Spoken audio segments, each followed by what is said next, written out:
Bonjour, c'est Jules Lavie pour Code Source, le podcast d'actualité du Parisien. Il se présentait comme un être exceptionnel, source de vie et d'amour. Surnommé l'ostéopathe des stars, Antonino Mercuri, la cinquantaine, est soupçonné par la justice d'avoir abusé de la faiblesse d'une partie de ses patients pour leur soutirer des millions d'euros. Depuis 2018, l'homme est mis en examen notamment pour escroquerie et exercice illégal de la médecine. Cet épisode de Code Source est raconté par Timothée Boutry et Jérémy Famelet du service police-justice du Parisien. Ils sont au téléphone en raison de l'épidémie de coronavirus.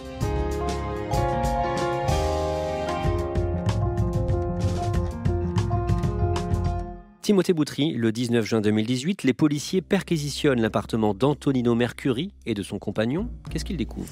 Ils vont découvrir notamment énormément de chèques, 5727 pour être très précis. En fait, ce sont des chèques de caution qui ont été libellés en avance, en quelque sorte des paiements anticipés. Et par exemple, il y a une patiente qui va émettre 877 chèques pour un montant de 677 000 euros, donc c'est considérable. Et les enquêteurs vont également découvrir une dizaine de montres acquises dans la même enseigne pour un montant de près de 2 millions d'euros. Jérémy Famelet, au total, combien d'argent les victimes d'Antonino Mercuri auraient perdu dans cette affaire ? Alors les enquêteurs ont eu beaucoup de mal à évaluer le préjudice total puisque Antonino Mercuri se livrait à ses activités de soins depuis les années 90. Il y a une première évaluation qui a été faite sur la foi de registres qui ont été saisis lors des perquisitions et ils ont permis d'estimer qu'Antonino Mercuri aurait gagné plus de 12,5 millions d'euros entre 2012 et son arrestation en 2018, au moins. Il s'est constitué un important patrimoine immobilier. Mercuri, au moment de son arrestation, disposait d'une cinquantaine de biens immobiliers, appartements, maisons, immeubles. Et on découvre dans l'enquête que certains de ces biens ont été achetés par ses propres patients, ce qui lui a valu des poursuites pour blanchiment. Et d'ailleurs, au moment de son arrestation, Antonino Mercuri est assujetti à l'impôt sur la fortune. Ce ne sont plus des patients, mais des adeptes. Ce n'est plus un ostéopathe, mais un gourou. La police a enquêté 3 ans sur ce personnage mégalomane. On lit ça ce matin dans Le Parisien aujourd'hui. Timothée Boutry, Jérémy Famelet, vous allez nous raconter cette histoire qui, pour l'instant, en est au stade de l'instruction, de l'enquête. Grâce à vos sources et aux témoignages que vous avez recueillis, vous avez notamment rencontré 4 plaignantes. Aux yeux de la justice, à l'heure qu'il est, Antonino Mercuri est innocent. Il a près de 59 ans. Il est né en 1961 à Aubervilliers. À quoi est-ce qu'il ressemble physiquement ? Il est grand, il est chauve, il porte des petites lunettes cerclées, il a un look, on va dire, de marathonien. Quelle est son histoire en quelques mots ?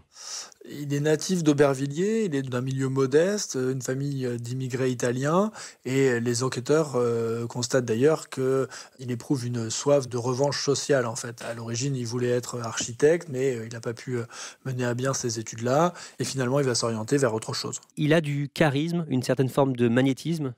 Oui, par nature, puisqu'il a réussi à fédérer autour de lui une grosse clientèle, beaucoup d'adeptes. C'est quelqu'un qui a toujours réponse à tout, mais lui-même dit qu'il a découvert dès qu'il avait 12 ans qu'il était capable de soigner par son magnétisme des rhumatismes. Voilà, il explique lui-même être doté d'un don certain pour soigner les autres. Quand vous allez, il est toujours accueillant en fait. Il est quelqu'un de souriant, toujours agréable. Voilà. Après un soin, il vous offre un thé. Je ne pense pas qu'il y ait beaucoup de praticiens qui vous offrent un thé après un soin. Enfin, vous voyez, c'est une générosité, c'est vraiment l'ensemble de la personne qui est profondément humaine, quoi. Jérémy Famelet, Antonino Mercuri se vante auprès de ses patients d'avoir soigné François Mitterrand. Effectivement, c'est l'une de ces légendes. D'après les témoignages de patients, il raconte qu'il a prolongé la vie de François Mitterrand, même au moment où il était malade. Il dit qu'il l'a soigné pendant 10 ans. C'est un peu son concept de guérisseur, c'est de dire que grâce à son don énergétique, il peut prolonger la vie de gens gravement malades. Et donc il raconte, outre François Mitterrand, qu'il aurait soigné le président Bill Clinton. Parmi sa clientèle, il y a des personnalités prestigieuses. Alors oui, on retrouve dans sa clientèle une animatrice vedette de M6, le PDG d'une des principales chaînes de télévision françaises. On a aussi l'épouse d'un milliardaire qui dirige une entreprise de cosmétiques et même une sénatrice. Cette clientèle assez VIP lui permet de s'assurer un gage de sérieux auprès de son autre clientèle. Je suis soignant, je suis ostéopathe et puis finalement, comme tout praticien, on se pose quand même la question de la santé et des limites que l'on peut avoir, des limites qui sont liées aux compétences, liées à la connaissance, liées au savoir. L'ostéopathie est une médecine non conventionnelle qui repose sur des manipulations manuelles du corps. Mais Jérémy Famelet, certains de ses patients ont droit à d'autres soins. Mercury va emmener certains patients qu'il réussit à envoûter vers des méditations ésotériques qu'il appelle l'essence existentielle, qu'il dit avoir élaboré en suivant les enseignements d'un maître indien. Il explique que chaque homme sur cette planète, lorsqu'il naît, est impur, dépourvu de qualité humaine. C'est quelqu'un qui est à l'état d'inhumanité. Et lui, il explique que c'est un être incarné, un être exceptionnel, et grâce à son don, il peut transmettre une essence existentielle qui va réveiller le patient et l'emmener vers, si on veut, la vraie humanité, en tout cas vers la purification. Et évidemment, ce discours purificateur trouve un écho chez les personnes qui sont fragiles et qui ne comprennent pas pourquoi elles sont en pleine crise existentielle ou ont des problèmes de santé ou des problèmes psychologiques assez lourds. Ces patients adeptes vont le voir lui aussi comme cet être qui est capable de leur rendre la vie en fait, parce que grâce à lui, grâce à sa proximité, ils vont pouvoir en quelque sorte revivre. Et il va créer des groupes de patients plus ou moins proches de lui. Il a une clientèle classique d'ostéopathie et auprès de certains, les liens vont être plus fréquents, plus importants, plus chers aussi. On va aller vers une espèce de phénomène de groupe qui va se créer autour de lui et il y a différentes strates en fait. Il y a un peu les élus qui sont au plus proche de lui, ceux qui sont un peu plus loin, ceux qui sont un peu plus loin veulent s'approcher de lui parce que comme voilà, sa proximité est censée suffire pour apporter le bien-être. Il y a différentes strates, différents cercles autour de sa personnalité. Jérémy Famelet, ceux qui font partie de ces groupes rapprochés reçoivent de la part d'Antonino Mercuri des consignes précises. Il faut tout faire pour ne pas passer pour une secte et pour ne pas qu'il soit qualifié de gourou. Oui, en fait, les enregistrements de certains de ses discours permettent de comprendre qu'Antonino Mercuri avait une vraie crainte de l'image renvoyée par son groupe et par ses séances de méditation de l'extérieur. On apprend que Mercuri demandait à ses patients de ne surtout pas parler de ce qu'il faisait lors de ces séances, de rester très discret, et surtout, il les prévenait qu'on risquerait de le traiter de gourou et que le groupe pouvait être qualifié de secte de l'extérieur. Mais en fait, il utilise ces arguments pour dire que les gens de l'extérieur ne peuvent pas comprendre ce qu'ils font et va les diaboliser. Et ces consignes, il faut les appliquer aussi pendant des stages qui sont organisés par Antonino Mercuri à Saint-Jean-de-Luz, par exemple, ou encore au Portugal. Oui, comme Mercuri a toujours peur de ce regard extérieur, il demande lors de ses stages à ses patients de ne pas arriver tous en même temps, de ne pas se regrouper devant les lieux où se déroulent les séances. Et il demande même à certains de traîner dans la rue pendant des heures, comme ça n'attire pas l'attention. Que font les adeptes pendant ces stages ? En fait, ce sont des stages de méditation, de rapprochement avec la nature. Le programme est plutôt classique. Le matin, il y a beaucoup de courses à pied, puisque Antonino Mercuri est assez sportif. Et après, l'après-midi, il y a des séances de méditation collective où les patients doivent fermer les yeux, être assis en tailleur autour de l'ostéopathe. Ensuite, les activités sont classiques. C'est une séance de thé en fin d'après-midi et le dîner entre adeptes. Par moment, Antonino Mercuri fait attendre les stagiaires, il se fait désirer. Tous les patients cherchent à le désirer, à le trouver, à se rapprocher de lui, à le sentir. Et donc, il va s'amuser à partir dans les rues du Portugal et demander à ses adeptes de le trouver, car s'ils le trouvent, ça veut dire qu'ils sont connectés à lui, et s'ils ne le trouvent pas, c'est qu'ils sont dans une démarche très négative et se feront critiquer. Ce qui donne lieu à des scènes assez invraisemblables de course-poursuite, même en voiture dans les rues du Portugal. Certains diront même que c'était très dangereux. Pendant ces stages, certains participants sont humiliés, comme une femme moquée pour son poids. Il y a cette femme qui explique qu'elle était obligée de patienter sur le paillasson devant la porte avant de pouvoir manger, qu'elle était moquée sur son surpoids et qu'elle était obligée de subir le rituel de la pesée, mais devant tous les autres, un rituel collectif. Tout ce mécanisme d'emprise que les plaignants décrivent passe aussi par ce rituel de la nourriture.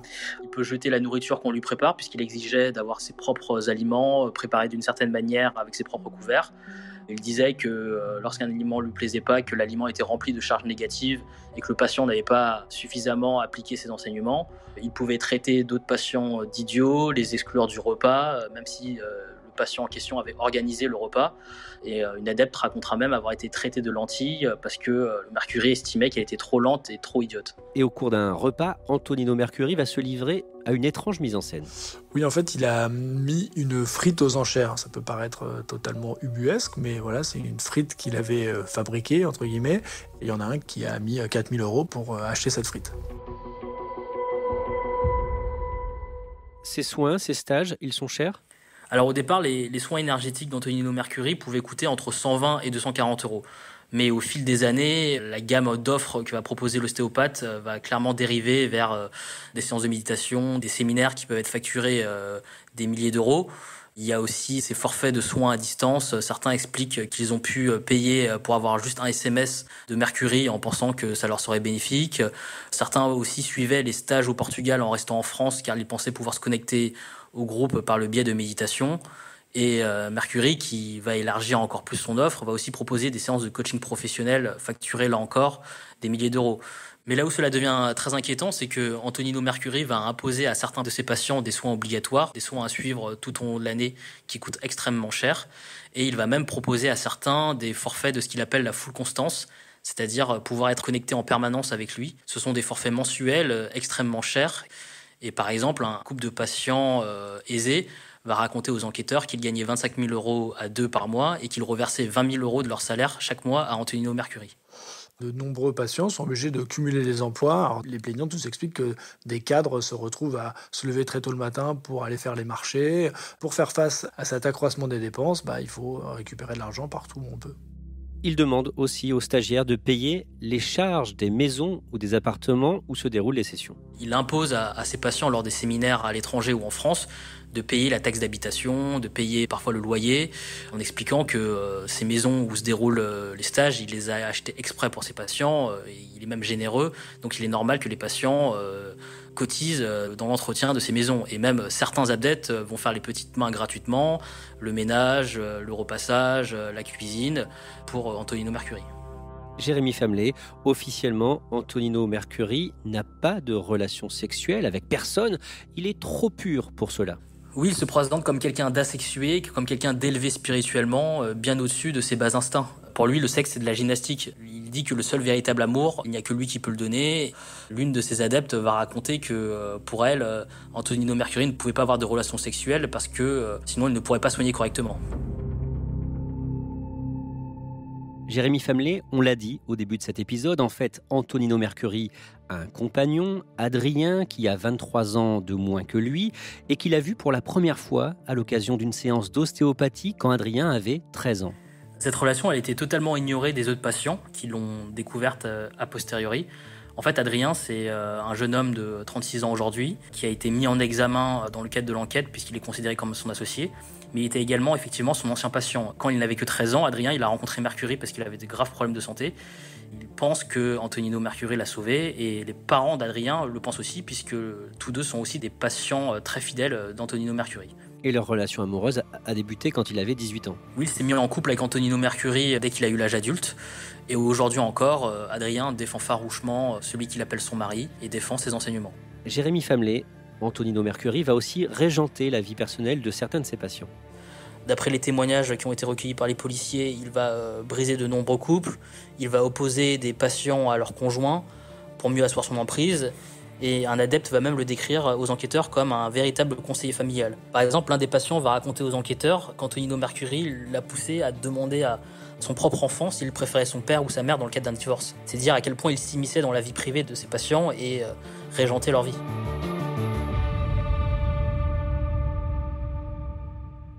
Timothée Boutry, je le disais au début de cet épisode, avec Jérémy, vous avez pu rencontrer 4 plaignantes. Qu'est-ce qu'elles disent de tout ça aujourd'hui ? Aujourd'hui, on va dire qu'elles vont bien puisqu'elles expliquent s'en être sorties, en fait, ce qui n'a pas été facile. Et elles se sentent un peu honteuses. Une des patientes explique, par exemple, elle disait « Moi, je pensais qu'il fallait être stupide pour tomber entre les griffes de personnes comme celui-ci. Et en fait, non, voilà, ça n'arrive pas qu'aux autres. » Les plaignantes que vous avez vues, comment est-ce qu'elles s'en sont sorties ? Elles expliquent que c'est progressif. Tout comme l'entrée, entre guillemets, a été progressive, la sortie l'est également. Et donc, une qui explique que c'est au niveau financier que ça a bloqué, qu'elle avait hérité de sa mère, et que malgré ça, elle n'était plus en capacité de payer les soins tous les mois, et que elle s'est dit non mais je vais quand même pas vendre mon appartement parisien, ça va trop loin, et que ça, en quelque sorte, ça a servi de déclic. Elle a été entre guillemets rétrogradée parce qu'elle avait réussi à intégrer le premier cercle autour d'Antonino Mercury. Là, elle est passée dans le deuxième cercle, que finalement, elle s'est rendue compte qu'elle pouvait y survivre et que ça a permis le début de sa sa sortie. Une autre explique aussi que c'est vraiment le problème financier qui l'a fait réaliser que ça n'allait pas. Et elle s'est dit, non mais c'est pas possible, c'est normalement une thérapie qui doit me procurer le bien-être et je me retrouve dans tous mes états, interdit bancaire, à tout faire pour récupérer de l'argent pour payer mes soins. Donc c'est qu'il y a quelque chose qui va pas, quoi. Parfois ça va être un ami ou une amie qui va ouvrir les yeux, mais c'est très difficile d'en parler aux uns aux autres. C'est ça aussi qui fait que la sortie est délicate.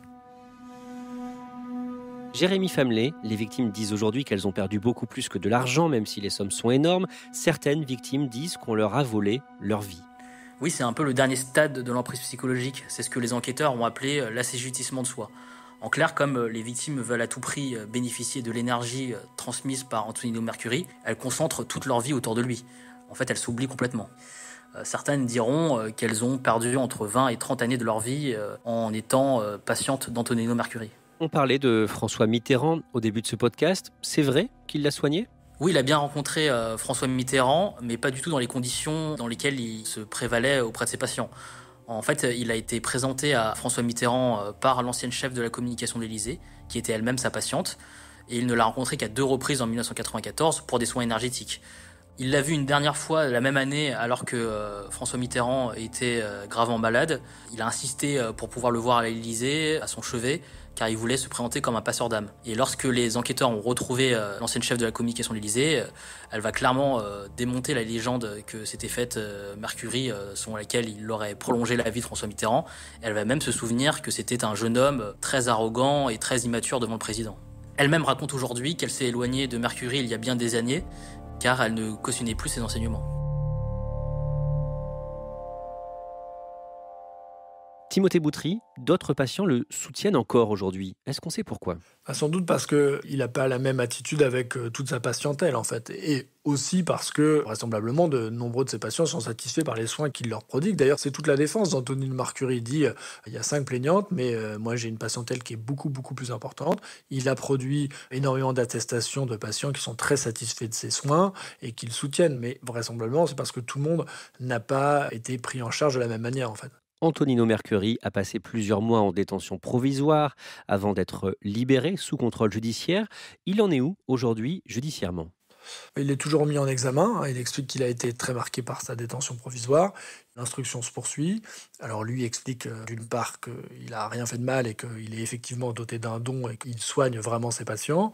Il conteste les charges lourdes qui pèsent contre lui, mais l'instruction se poursuit. Donc il y a eu ce rapport des enquêteurs qui était extrêmement précis et assez accablant. Voilà, il y a eu plusieurs mises en examen, son compagnon, son notaire. Donc voilà, tout ça est entre les mains du juge d'instruction qui va poursuivre son instruction, probablement pour encore quelques mois, même si là, les investigations sont pas mal avancées.